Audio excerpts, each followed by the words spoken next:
So good morning to all present over here. Myself, Dr. Raghavendra Patidar, Convener Institutions Innovation Council, Global Institute of Technology, welcomes you all audience present here. You all aware that today we are organizing the second impact lecture of session 2, sponsored by Ministry of Education Innovation Cell. Today's impact lecture topic is understanding global cutting edge innovation and emerging technologies. Our expert for this topic is Mr. Dipanshu Khandelwal. Nearly every technological advancement goes through a period of escapism, and it is easy to forget that some of today's cutting edge out there developments could be tomorrow's business and life staples. These impact lectures have a sole objective to generate awareness and skills on innovation, startup ecosystem, and entrepreneurship. Also to motivate students and faculty members to pursue innovation and startup during their academics.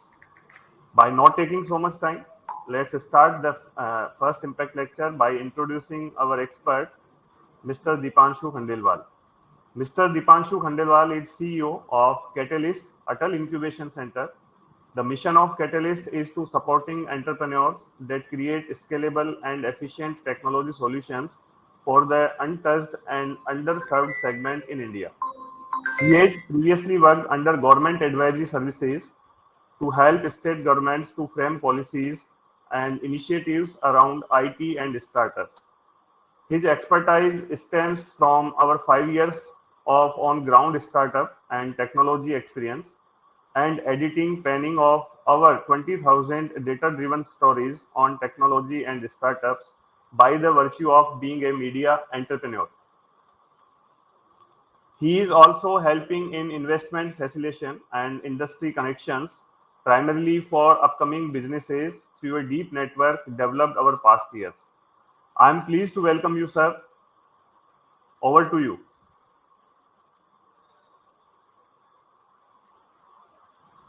Hello.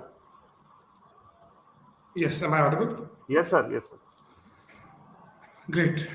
Thank you, Raghavendraji, for the introduction, and good morning to everybody who's present here, all the students and everybody else. So, the reason we'll start with the topic around global emerging technologies and cutting edge innovations in a minute. But one of the reasons why I took up this particular topic is because we're speaking to an engineering crowd, and it is a well-established fact that it is engineers from across the countries, across domains, who create innovations that power humanity to a new future, right? And it is extremely important to have a great set of engineers working and creating these futuristic technologies, which I'm going to talk about. The presentation is going to be very brief because, to be honest, I am not a believer of one-sided conversation where just I continue to speak and you just listen to whatever is being presented on the screen. Rather, I would suggest that I would be giving you a very short presentation. It just talks about some of the top emerging technologies that are going to, define the future that we live in, our generation live in, and our generation would probably live in till around, say, 2080 or 2085. That's the year 2085 is where we are looking that, our kind of generation would live up to. And today I'm going to talk about these technologies which are going to shape up that timeline of future that I'm talking about. In the middle, I would suggest anybody who has any questions about this, it's going to be interesting because we're going to talk about what could possibly happen in the future. And hence, I would expect all of you to ask as many questions as possible. I have experience of over 8 years plus in covering these sorts of technologies through my media venture, where we cover all these futuristic technologies, and we talk to a lot of CEOs, we talk to a lot of company founders to understand where they're heading, and we analyze the trend in technology basically in those media ventures that I run. So I think I will be able to answer most of the questions that you ask. At the end of the presentation, I've kept one small slide which also talks about the skill sets that you might need if you wish to prepare for a career in either of these emerging technology fields, right? So while we talk about all this global cutting edge innovation, we will also talk about what are the possible skill sets that you need to develop. And I would take up questions on how you can develop those skill sets. What are the channels through which you can learn some of those skill sets? What are the ways in which you can, adapt to these skill sets and so on, right? So I'll quickly begin. Before I begin, I would request how do I put in the presentation here? Can you guide me, Raghavendraji, on this? Sorry, you're not audible. I think you're on mute. Sir, there will be option of sharing. Okay, yes, I got it. Turn screen share on, right? Okay.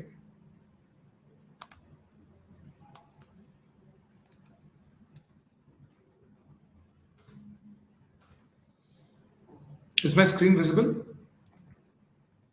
Sir, your screen is visible. Okay, and I'm audible as well. Okay, yes.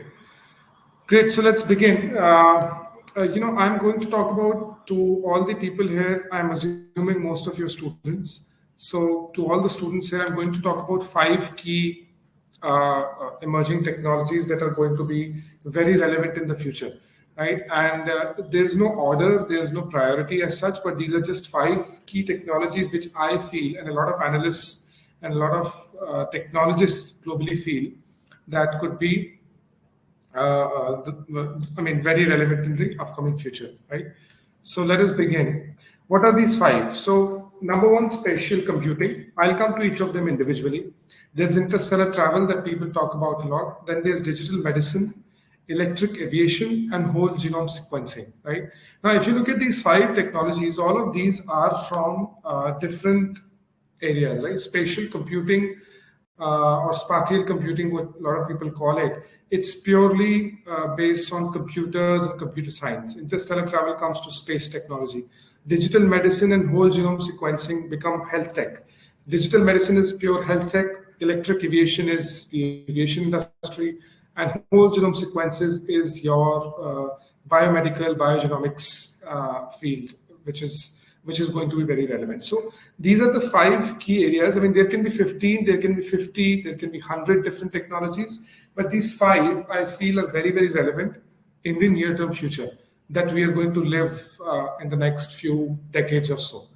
So I'll quickly begin with spatial computing.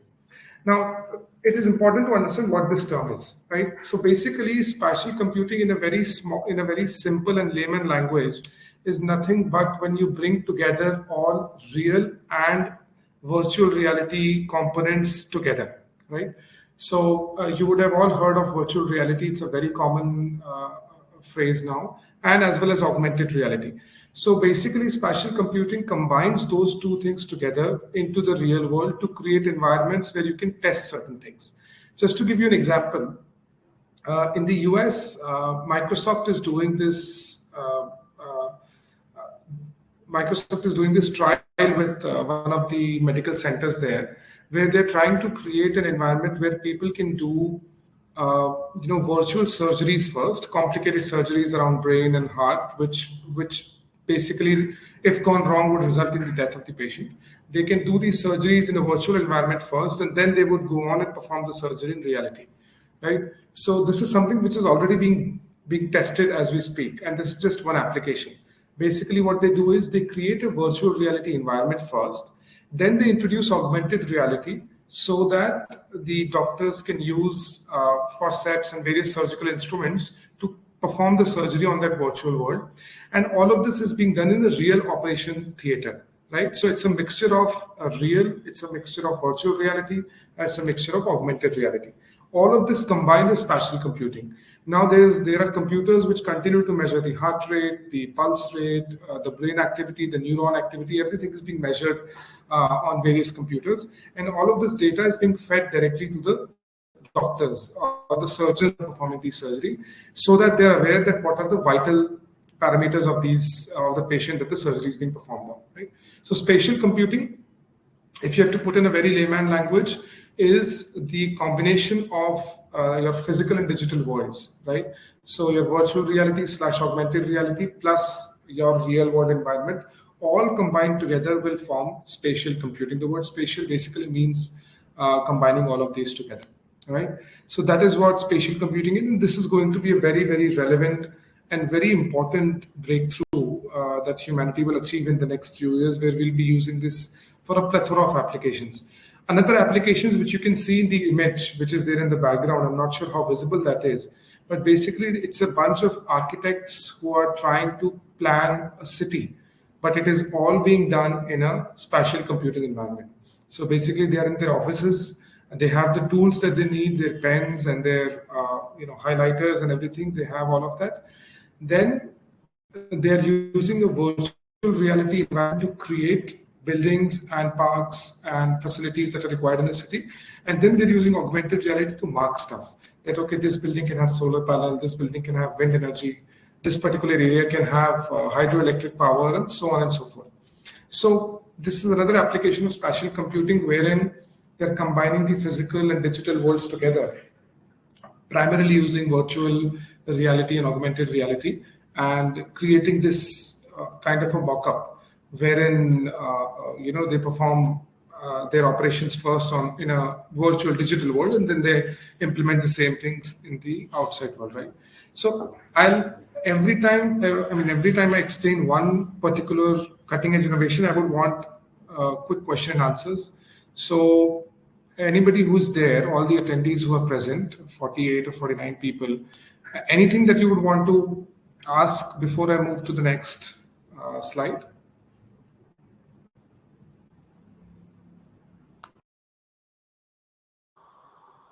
Student can ask any query or question by unmuting yourself.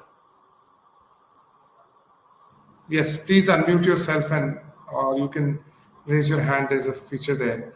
So either thing works. Okay, I think nobody has any questions for now, so I'll move to the next slide, and let's talk about the next emerging technology that I feel will be relevant, which is interstellar travel, right? Now, so it's a well-known fact. It's a very popular fact. We are all aware what is happening in this, but basically space travel is something that is going to be very, very relevant, and it's not just a fantasy, or it is not just going to be relevant because of the fiction that you see in movies, but it is going to be relevant because resources on this planet may finish at some point in time, and you might have to look into other places to get resources for our energy needs, basically, right? So interstellar travel does not necessarily mean that we go to other planets or we explore other places in the universe. That's a very, very far-fetched reality. But yes, we will be sending robots, we will be sending probes to various other planets to explore possible energy resources. So for example, by 2030, there are plans and which are already in motion that there will be a full-fledged robotic laboratory set up on Moon so that we can mine certain minerals out of Moon and use them for our energy requirements on Earth, right? So these kind of things are already kind of happening as we speak. But by 2030, we should be having a much more concrete and a much more, I would say, functioning and operational travel mechanism, wherein we collect resources from various other celestial bodies and we get it on Earth and we start producing energy from them. So it is not something fictional, or it is not something similar to what you see in Hollywood movies. It's something that is very, very realistic and very much required, because the amount of resources that we have on our planet is, of course, very limited, and we need to figure out ways to, get our energy requirements fulfilled from other sources, so that those other sources will become these other planets or bodies that we're able to travel to.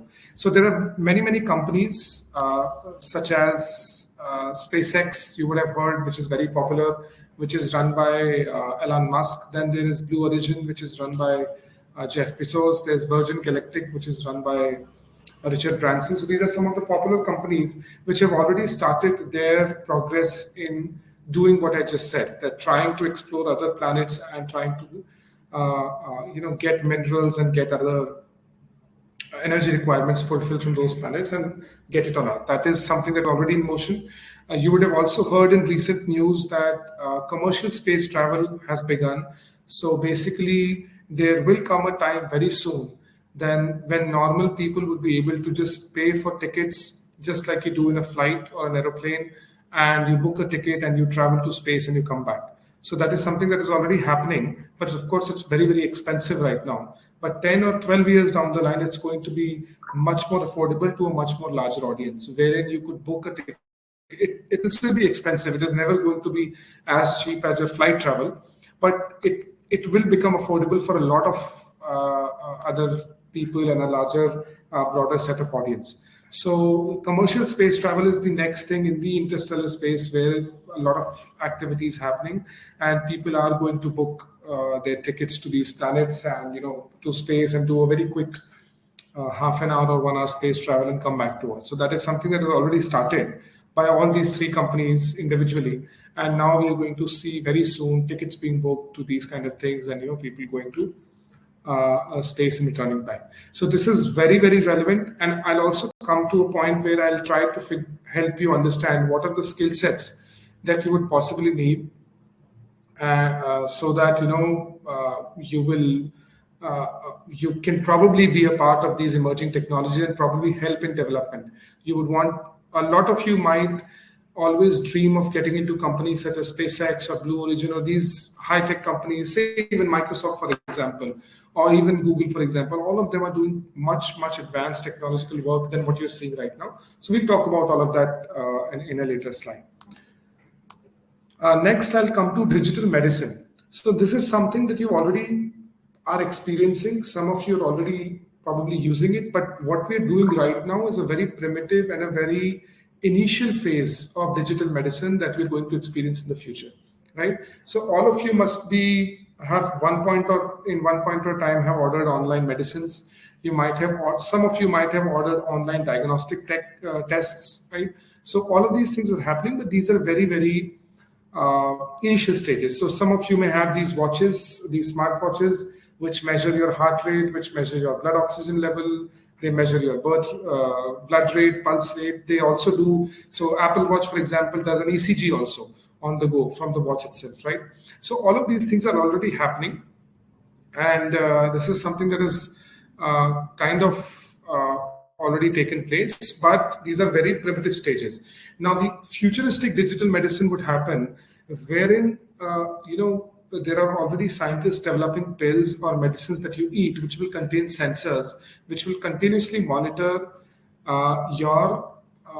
the illness for which you are being treated. So, for example, if you say have a severe fever, right? Right now, you just take a paracetamol, you wait for it to just die down, and then you become healthy. You start eating juices, fruits, and everything, and you become healthy again.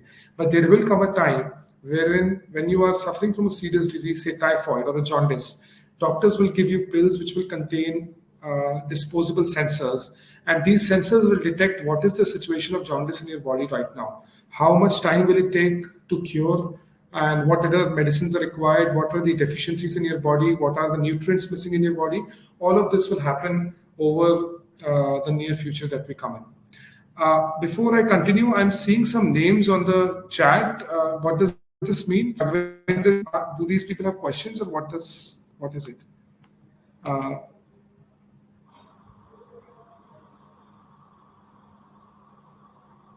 So there is no any question in the chat box right now.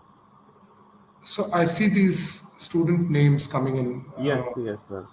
Does this mean anything, or this just, I don't know. So should I continue? Yes, sir. Okay, great. Yeah.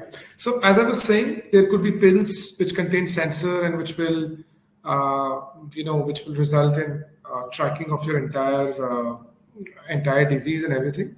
The second thing that is happening in digital medicine is that you would see a lot of sensors being inserted into your body to track stuff, right? So there are certain companies which are already working on sensors that detect neural activity in your brain. And from that neural activity, they figure out whether there are chances of a heart attack, whether there are chances of a brain damage, whether there are chances of brain hemorrhage, cancer, all of that things being done, right? So there are companies who are already saying wherein they put sensors in your body and they analyze your heartbeats, they analyze your neural activity, and if there's any uncertainty in those activities, they figure out that, okay, there's a possibility of a heart attack or there's a possibility of a neural damage or brain hemorrhage, right? So all of this is currently being developed, and it is being, as we speak, we are in the primitive stages of digital medicine, where you have these smartwatches, where you have your online medicine apps, your online consultations. All of this is very initial future, but going forward, it could well be sensor-driven pills, neural activity trackers, and whatnot. So basically, the human body, the entire body could be tracked through sensors, and we could easily identify whether there is a disorder being developed or not, right? So all of this is being done.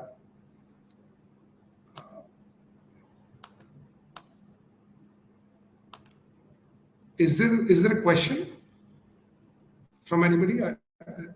There is a queue I see on the chat. No, sir. There is no any question right now. A student can ask the question, or if not possible to connect through audio, then can write in the chat box. Okay, I saw a Q mark in front of some students, so I thought it's a question. Okay, never mind.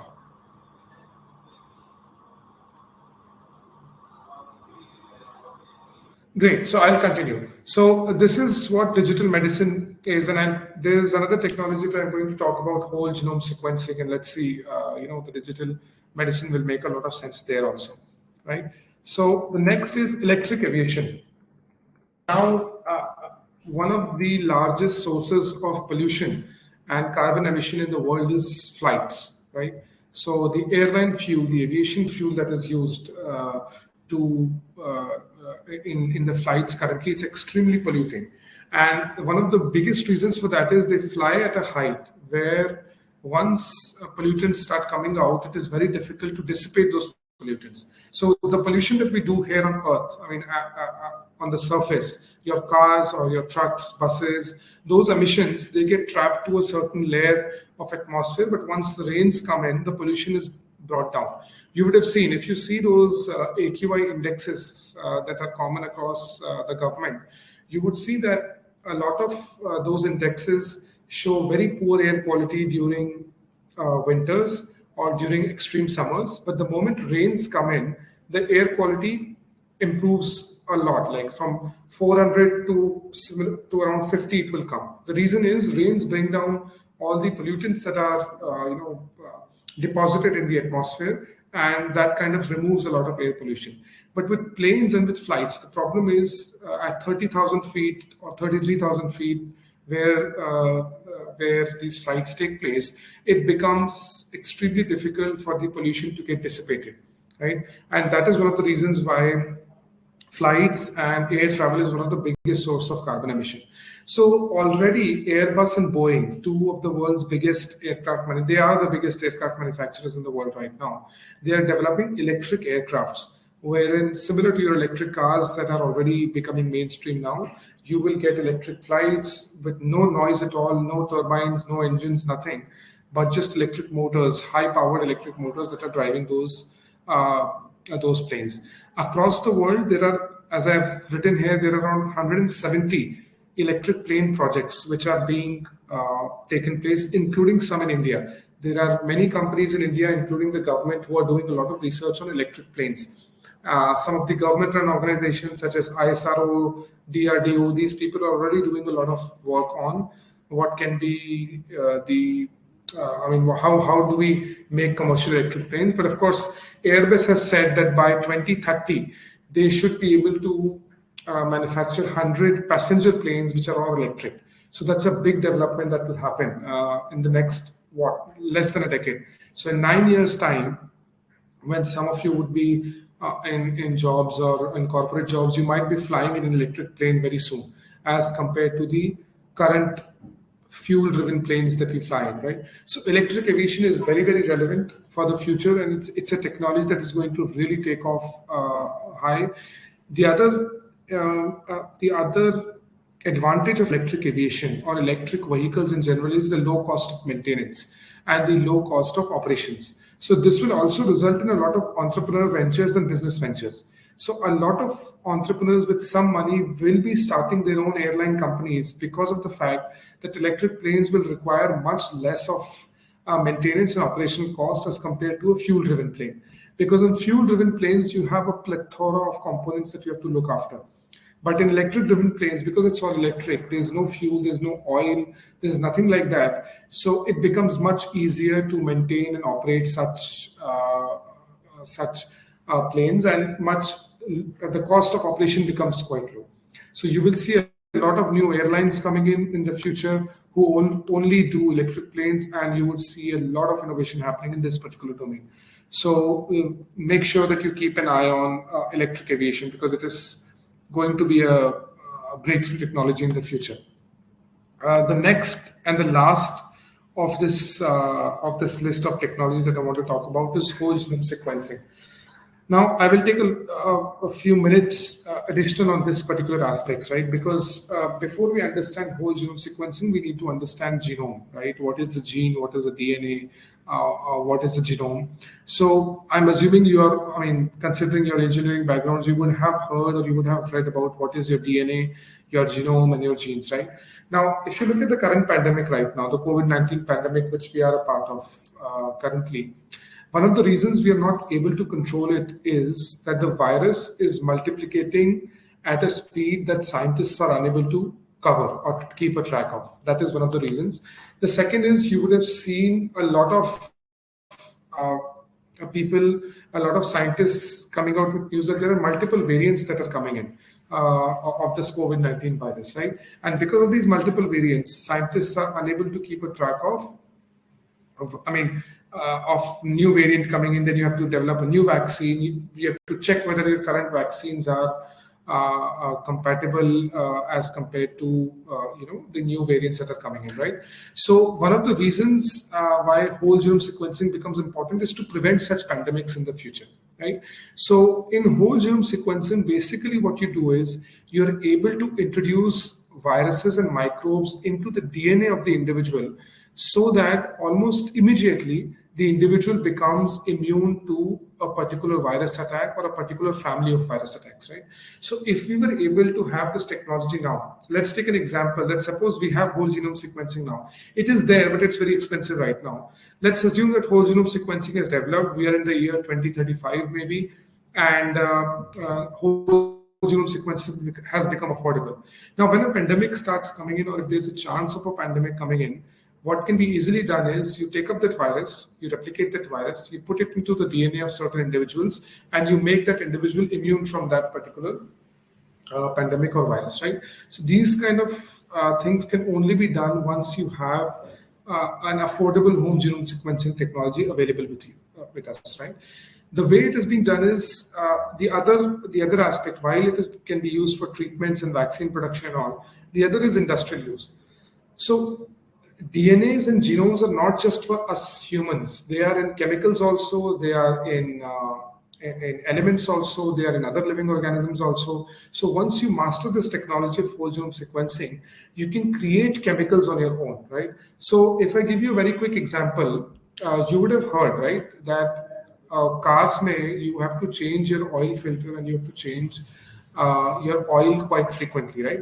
All of that has to be done. One of the reasons is the oil, when it goes inside your engine, it becomes unusable, and it comes out and it blackens out, and the oil becomes unusable. And every 3 or 6 months, depending on the car you have to get your oil changed.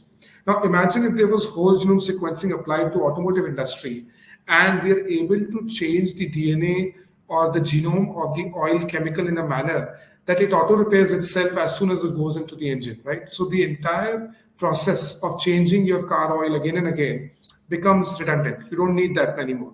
So in future, there is a lot of possibility, and it helps save the environment, because the more oil you produce, the more harm you are making to the environment, because the oil you produce is coming from refineries, which are again creating pollution. And the oil that you dispose, it's not biodegradable. So you have to figure out a way to recycle that same oil again. And again, a lot of energy is spent in recycling, and all of that happens.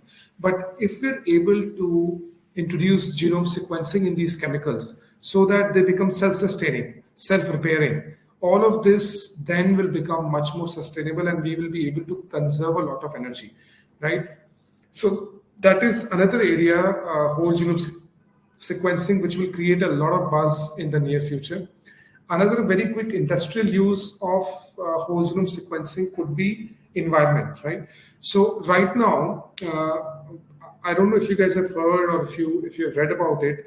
When you there's a lot of deforestation happening. It's a very common thing You would see animals are now coming into streets because there's less forest available, there's no forest land. Now, when governments are trying to grow forest, afforestation, the opposite of deforestation, it takes 5-10 years to create a dense forest. It is not very easy to create a dense forest almost immediately, right?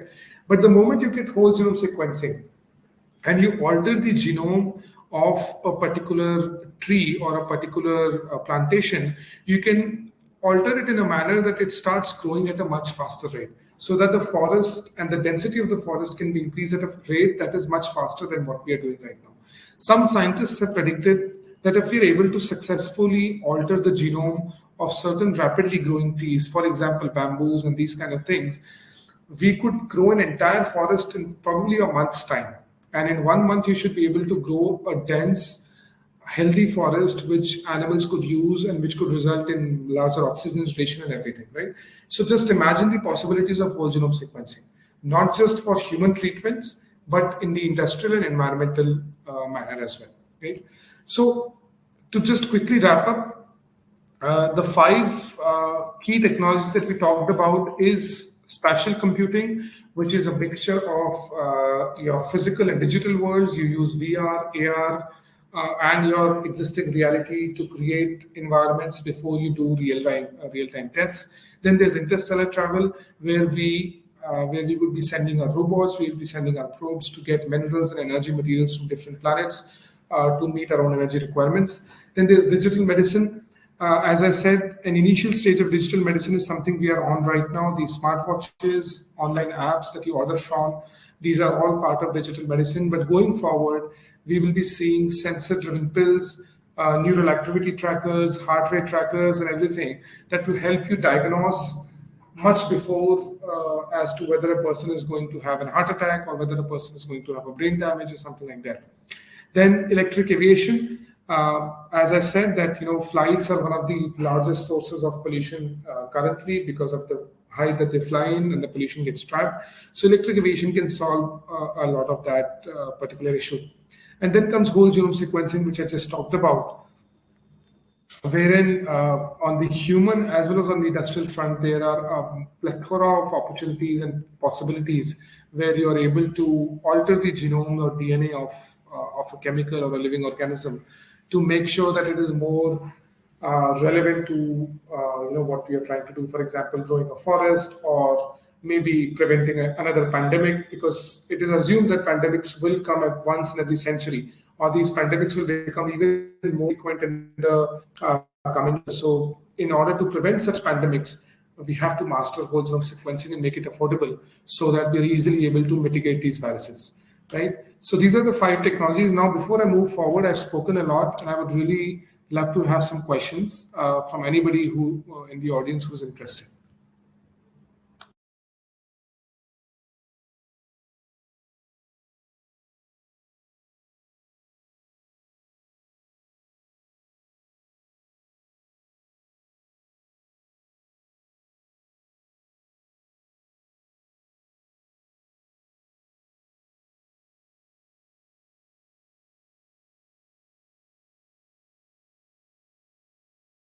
If there are no questions, so I don't know if people. Sir, no questions. Sir, no question in chat box.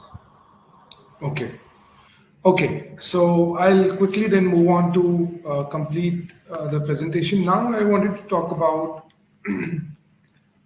what are the skill sets that you need, right? Now, a lot of you will be thinking that, sir, okay, these are the 5 great cutting edge innovations that are happening, but how do we become a part of it, right? So for engineering students especially, and it becomes very difficult for colleges and universities across the globe, not just India, but across the globe, to dynamically update their curriculum to include all of this into their curriculums, right? It's very difficult for universities to do that. No university in the world can do it because the entire curriculum has to change. It requires a lot of effort, and the education institutions need to do a complete overhaul to be able to include these technologies into their curriculum.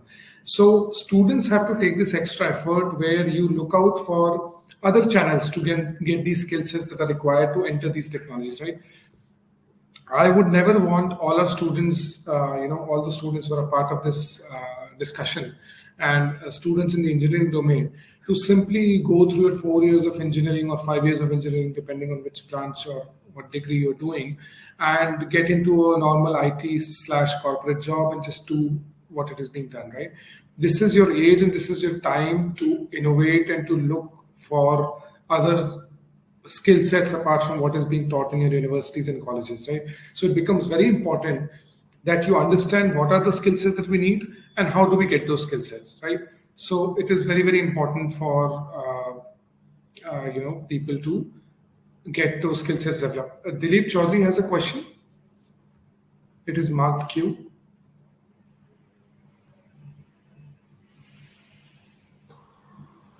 Yes, Dilip, you can ask question by unmuting yourself.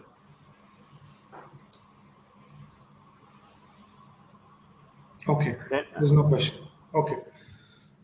Okay, great. Yeah. So as I was saying, that skill sets are important. Number one. Second is universities may not be able to teach you the entire skill set in their curriculum because it's not possible to update those curriculum. In a dynamic or in a very rapid manner. And third is, as students, this is the time, 4 or 5 years of engineering, when you can really experiment with your life. You can experiment with your careers.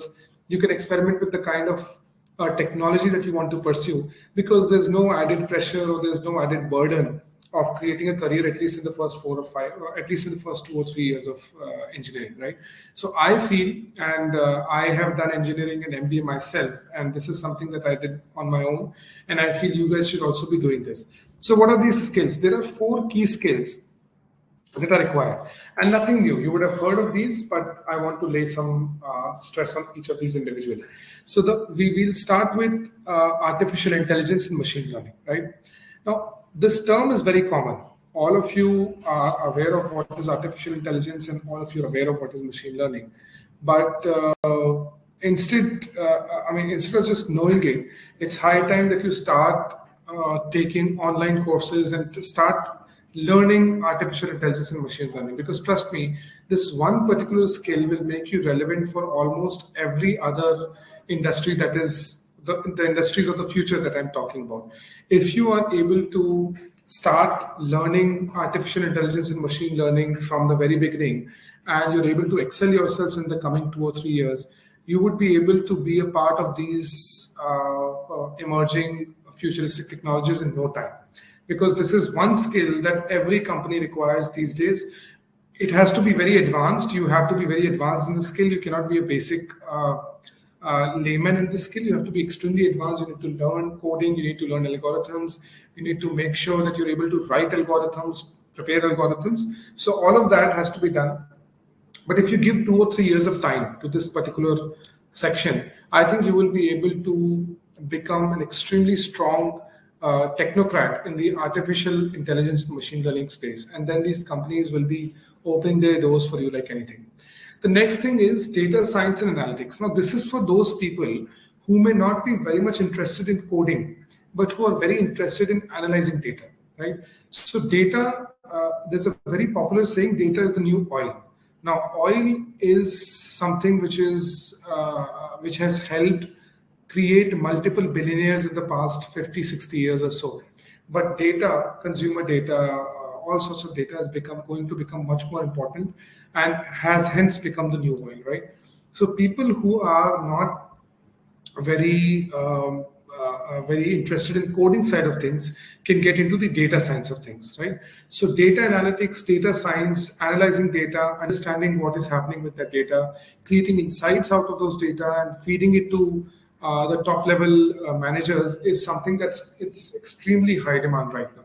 So of course there are various softwares you have to learn. You start with Microsoft Excel, you start with Microsoft Excel macros, you create your data models, you create your data science models, and you start creating and analyzing data, right? That is one aspect of starting your journey on data science. But there are multiple softwares available online. For example, Tableau, which is a data analysis software which helps you analyze large-scale data. So data science and analytics is something that could be very interesting for those who are not interested in coding, but who are interested in analyzing stuff, right?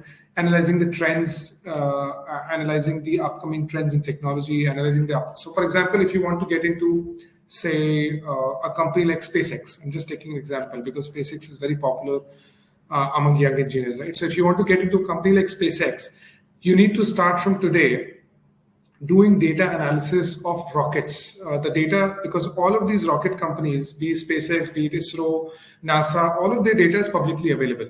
You take up the data, it will seem very gibberish to you in the very beginning. You will not understand a thing, but you start analyzing the data, you start reading the data. It can be images, it can be numbers, it can be content.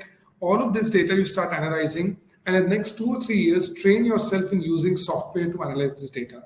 And trust me, if you are able to do this in the next 2 or 3 years or 4 years, you'll be able to easily get into any of the space companies that are looking to hire engineers, right? So data science and analytics is very important. And the best part is you do not necessarily need to have a coding background. You just need to have an analytical mind, and you need to be very keen in reading data and understanding data. Now, the third is electrical and electronics engineering. Now, I know this is already a branch in engineering, right? But electrical and electronics engineering, when I talk about this, it's an advanced, I would say, advanced discipline of the usual electronics engineering that you study, right? I'm talking about advanced electronics, hardware, and microcomputers, supercomputers, talking about microprocessors, conductors, these kind of things have to be. So this is for people who are not interested in coding or data, but love to work with hardware, right? If you love to work with hardware, then electronics and electrical engineering is something that is going to be extremely, extremely relevant in the next 50 or 60 years or so, because everything that is working right now is a combination of various circuits working in tandem to create that effect. Even if a rocket takes off, great, there are astronauts inside that rocket who will go to a planet and who will do all the exploration, but there's a whole team of hundreds of engineers who are intricately developing each of the components of that rocket, which is a part of electrical and electronics engineering, right? So if you become a part of this particular industry, then this entire, basically everything in the world right now works because of a dance between various microprocessors, conductors, resistors, transistors, all clubbed up together, right? So if you're able to excel in electronics engineering, then you can go into any company, any field. Everything that works today is a combination of various electronic components. There's nothing in the world right now that can work without a combination of various electronic components, right? So basically, electronics and electrical engineering is something that, it's already taught in colleges. You will learn the basics, but you go online and study in various free online courses to understand what are these advanced electronics that you need to understand about, that you need to know about, and you become a part of it, right? Now, the fourth and the last one is blockchain. Again, this is a term that is basically very common these days. You would associate it mostly with cryptocurrency, but blockchain is going to become very relevant. The only reason why it is going to become very relevant is because technologies of the future will be very transparent, right? They will not be for a select group of individuals. Let's take an example. A lot of you will have Android phones, right? A lot of you would have, some of you may have expensive Android phones, some of you may have a low-cost Android phone, or some of you may have a mid-level Android phone, say 15,000, 20,000 rupees of Android phone, right? Now, Android is, while it is not based on blockchain, but is a perfect example of blockchain because Android has made smartphones transparent. So smartphones are now accessible to literally anybody who wants to use a smartphone. Android has made it affordable, and Android has made it reachable to everybody. And it's very easy to develop applications for Android for most developers. And hence, Android has brought in transparency in the smartphone system. Earlier, smartphones used to be the ownership used to be with very elite people. Why? Because smartphones were developed mostly for corporates, or smartphones were mostly developed for people who had money to spend on these expensive devices. But the moment Android came in, it became, and of course iOS as well. For the European and US market, iOS made the entire system transparent. But for the rest of the world, Android made it, the smartphone world, extremely transparent and reachable to every individual and everybody who wants to use, right? So similarly, Blockchain is already doing this for the financial industry, but blockchain will do this for the healthcare industry, for the automotive industry, for the space industry, and everybody else, right? So hence, blockchain becomes very important because technologies of the future have to be extremely transparent in nature. They have to be reachable to everybody, and that's where blockchain comes into picture. So, what are the 4 skills that you need to start learning from today? Artificial intelligence and machine learning, data science, electronics engineering, and blockchain. These are the 4 skills that I feel that you should almost start working right from this day. And what are the ways that you can learn this? Very easy. You take up online courses from various. There's a whole list of companies offering online courses in these. There's Udemy, there's Coursera, there's Khan Academy. There are so many online platforms which are offering these courses at a very affordable rate. So you should enroll yourself in one of those courses, be diligent in the course material, and start learning from these courses. There's Upgrad also, which is an Indian company which is also doing great in terms of providing online courses in these particular domains. And the best part about it is you will learn from the best of the instructors, you will learn from the best of the people. And you can literally learn all of these in 6 months or 1 year of time, and then you can start implementing your own plans, right? It really does not require a lot of time. It does not require a lot of money also. But I feel that all of the students who are a part of this lecture today, or all of the students who are a part of, all the engineering background students who are a part of this lecture, you should definitely go for these skills online and develop your skill set, because trust me, if you don't upgrade yourselves, you will become irrelevant in the coming world. It's a very harsh reality that you're going to face, but it's a harsh reality. You would have seen, a lot of you would have seen that in the IT domain, in the information technology domain, 7 to 8 years back, or I don't know if there are faculty members also present in this lecture series, I believe. And if there's somebody from GIT also here, 7, 8 years back or 10 years back, the salaries that were being offered to IT graduates were around 3 lakhs or 3.5 lakhs. That's I'm talking about 7, 8 years back, right? I think not even 7, 8 years, 10, 12, 15 years back, people were being offered 3.5 lakhs of salaries, right? Even today, people are offered the same salary in the IT domain. One of the reasons for that is because the number of students have increased, their skill sets are not upgrading, and hence their salaries are not upgrading, because companies are getting literally cheap labor at whatever price they want. And as a result, they're able to hire IT graduates at the same salary that was being offered as, just imagine, 12 years back. If you have to take comparison, 12 years back, fuel prices were in the range of around 50 to 60 or 65 rupees, 70 at max.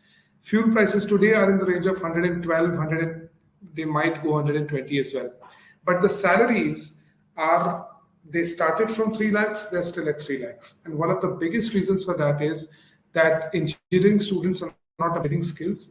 And once you're not upgrading skills, you're kind of becoming a stagnant labor which these people need for back-end work. And that's the kind of reality that you get into, right? So it is very, very important that you develop these skill sets. Either of these, they're just 4. You go online, you search for more skill sets, you will find 50, 60 different skill sets coming in, right? So my advice and my strong suggestion would be that right from today, enroll yourselves in one of these courses and start learning this, because trust me, today they're offering you 3.5 lakhs. 5 years down the line, they may not even offer that much if your skill sets remain the same. So you have to upgrade yourselves, and these are the top skills that people are looking for right now. You have to upgrade yourselves in these skills and become more relevant for the industry, because technology is moving forward, but your learning and your skill set are not moving forward as they should, right? As a result, there's a select group of people, and trust me, any one of you out of 100, if 2 of you will start learning this, you too will be placed much higher as compared to the rest 98 who said that no, there's some guy gave us some lecture about skill sets. We are not interested in that. We'll continue to live our life the way we live. I was seeing in chats that some of the students are having fun with each other. Great, you can have all of this happening, but if you're not upgrading your skill sets, 5 years down the line, you will literally be a stagnant workforce in the IT industry, which nobody really would care of. So if 2 or 3 students from the 175 that are online right now, if you're able to start learning some of this, trust me, in 3 to 4 years down the line, you will become much more employable as compared to your peers. Especially in the engineering domain, because engineering is seeing the most influx of people coming in, and that is why I say this. So Saurabh has a question that I am from an industry. I'm not from a teaching profession. I am from the industry. I basically work with startups, as my introduction was already told earlier, and I have been running my own media company as well. So I am from the industry, but not from the teaching profession. Saurabh's question. Right. So that is it from my side. I don't want to go on for any further. I think I have delivered what I wanted to. I'm open to questions now. There are 180 odd of you. You have some valuable time here where you can ask your questions, get your doubts cleared, because I did my engineering 8-10 years back. And so I can understand what you guys are doing right now or which fields you are in. So you can go ahead and ask questions if you have. Raghavendraji, this is the end of my presentation. Yes, sir. Yes, sir. Saurabh, Mr. Deepanshu Khandelwal is the CEO of Catalyst, that is running in Global Institute of Technology, Atal Incubation Center. So, so the session just ending. So, student, if you want to ask any question, then write in the chat box. If not possible to unmute, then they can write in the chat box. I will just forward the question to the expert.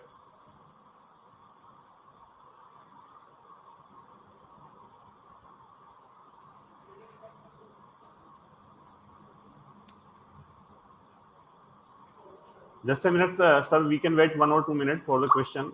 Sure. Sure.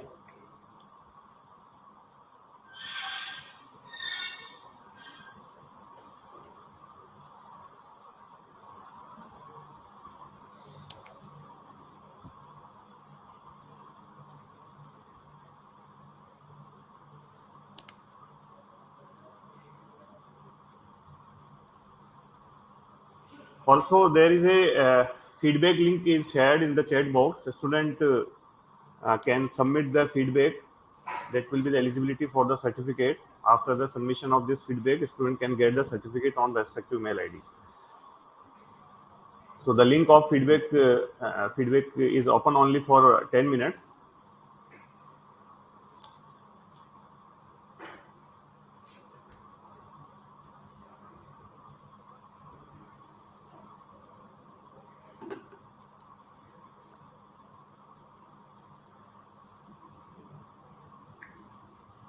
Sir, a question of Saurabh Sindhu, that which languages are at present implemented in data science field?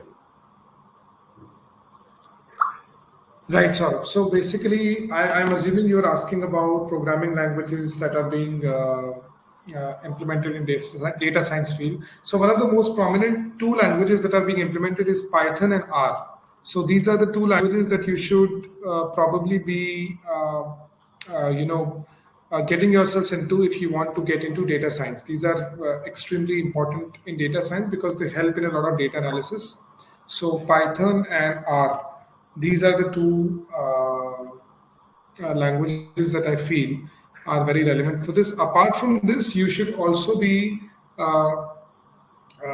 you should also make yourself competent in databases also, right? So you can start with the very basic, which is MySQL, which is the most basic database that you can get yourself into, and then you can, going forward, you can go into more advanced database management software systems. Says, for example, Tableau that I had suggested. I will just write it on the chat as well for everybody to have a look. This is a data analysis software that a lot of big industries are using these days. So Python and R is something that you should start with, and then you can go on and start using advanced database management software as well. Even before that, I would suggest Microsoft Excel is the most common form of data analysis that even the biggest of the companies use, right? And it is present in everybody's laptop, right?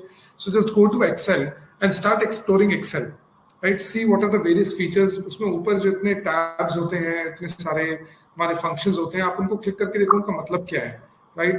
Excel में macros का मतलब क्या है? Excel में programming Excel में जो programming होती है उसका मतलब क्या है? If you start exploring all of that then Python R will become very easy for you because all of these are interrelated to each other. So any more question from student side? Just we can wait for only 1 minute. So please, if there is any question, you can write in the chat box.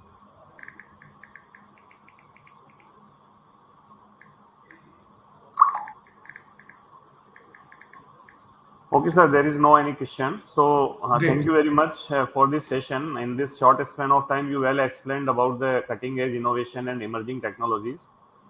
It was a knowledgeable session for the participants engaged in developing new concepts and products. Definitely, this session will help them to find new ideas for innovation related to emerging technologies. We assure you that this session will provide an exposure to all the students in terms of enhancing their skills and knowledge about innovation related to emerging technologies. Very special thanks to all precious students and participants to make this impact lecture meaningful. Also, again a reminder, a feedback link has been shared in the chat box. Feedback link is open only for 5 minutes from right now. After submitting this feedback, participants will be eligible for certificates. So kindly submit it immediately. Thank you very much, sir. Thanks to all. Thank you, sir.